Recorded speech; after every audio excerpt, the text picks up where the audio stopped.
Speedway Anywhere on Blog Talk Radio /Speedway Anywhere with your crew chief, Q.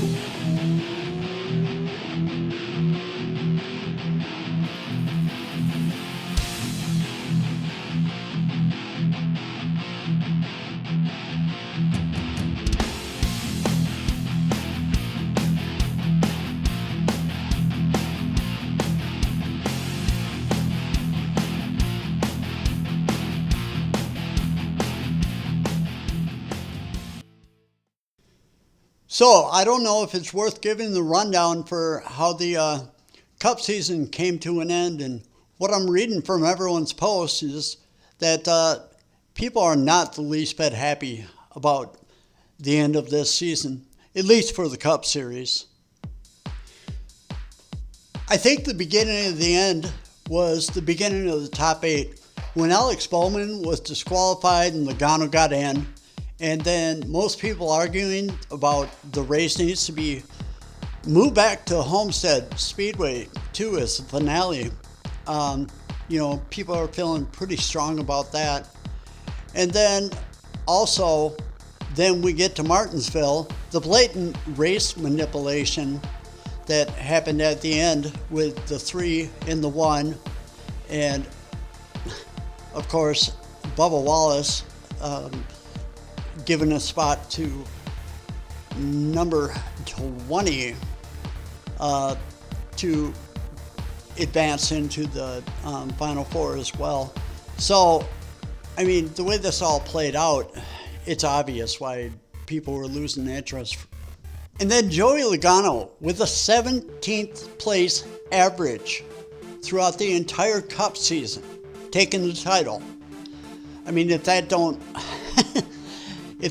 irk someone, I don't know what does. Then obviously, if you're okay with that, then you love this playoff format. And sure, I'm more than happy to see the closest thing I have to call a homeboy, Ty Majeski, taking the truck title. I mean, that was cool. He, dominated the race. Sometimes that's boring to people, and I could see that if you didn't like it because of that, but that was cool. And then Justin Allgaier, also, finally, after how many tries, getting his title in the Xfinity Series. And he had to overcome more hurdles than an Olympic runner doing it. So that race was pretty cool. And then, of course, Riley Herbst taking the win away from Allgaier right at the end. I think Allgaier probably gave it to him, but who knows. But it was cool, being that Herbst is from the SHR camp, and that was their final race officially as SHR in the Xfinity Series. So, that's cool. And of course, Haas will be back next year with 2 cars in the Xfinity Series. It just won't be part of the Stewart team. But the Cup Series, who's supposed to be the top echelon of NASCAR, really made me glad that the season is over. I mean, the most entertaining thing about that race, too, obviously, the pace car crashing. I mean, you don't get to see that all the time. That's probably the worst or most hilarious, depending upon how you look at it, since we saw the pace car for the IndyCar series run out of gas last year too. That was pretty good. Also, I found it sickening that NASCAR would say in their State of the Sport address that they were absolutely pissed by the blatant race manipulation. The 1 and the 3, Chastain and Dillon blocking for William Byron at Martinsville. They said they were absolutely pissed about that. Now, if you were absolutely pissed, wouldn't you throw the black flag on those guys in the moment at the time of the infraction? I mean, that would have solved every problem. Because, then Bubba Wallace wouldn't have had to come up with some BS excuse that his car's got a problem and let Christopher Bell get by him. So that would have solved everything. Black flag the 1, black flag the 3, and problem solved.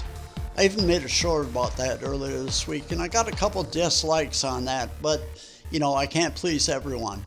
But what's done is done on the track, but there are plenty of outcries off the track. I've seen all the posts. I've followed many different social media outlets, some major, some minor, some in between. And people are not happy with be it not being Homestead, or they're mad at the point system, or they're mad at the fact that a 17th place average driver took the Cup title this year, and more reasons than that. So I'm going to be putting out a show soon showing what the championship points would have been under the old Winston Cup point system after the playoff system chase thing started in 2004.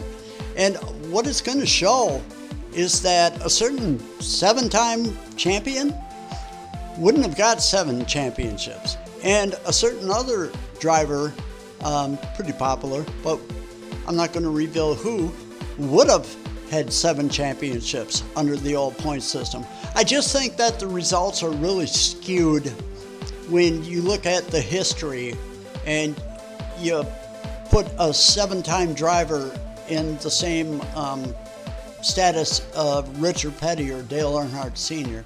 But I'm going to put that out within less than a week. And I hope that you'll subscribe so you can be notified when that comes out. And I'm really looking forward to doing it. I got a lot of stats to show you. A lot of drivers that would have been champions had the old Cup points been in place, and how it would have really changed the layout to the history of the Cup Series. I also have more to come for the off season too. Dale Earnhardt Jr. getting that number 8 back and teaming back up with Budweiser. I want to do a little bit of a recap on that, and then of course the antitrust lawsuit against NASCAR. The next hearing's coming up December 2nd, so I'm sure I'll be chiming in about that too. But hey, thanks for tuning in, and like I say, subscribe so you can be notified as these newer episodes come out. And I look forward to hearing what you think on all these different topics. There's still a lot to go before the next season starts. So talk to you soon. Speedway Anywhere. On Blog Talk Radio. Your source for stock car, Indy car, or any car. No matter how many wheels.